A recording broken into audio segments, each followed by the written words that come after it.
जग तारे खातिर आयो माता संतोषी। जग तारे खातिर आयो माता संतोषी। ओ जग तारे खातिर आयो माता संतोषी। जग तारे खातिर आयो माता संतोषी। रिद्धि सिद्धि के बेटी तैहर, रिद्धि सिद्धि के बेटी तैहर महिमा बड़ी तोरी छायो माता संतोषी। जग तारे खातिर आयो माता संतोषी। ओ जग तारे खातिर आयो माता संतोषी।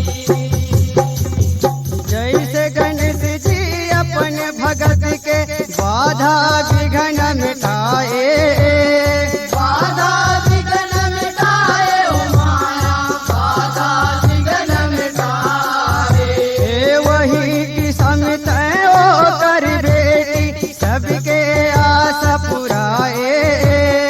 सबके आस पुराए ओ माया, सबके आस पुराए। हे अपनी भगत ला दुच्छक भूनई,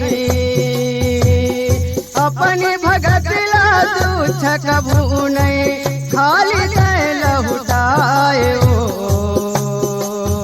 माता संतोषी। जग तारे खातिर आयो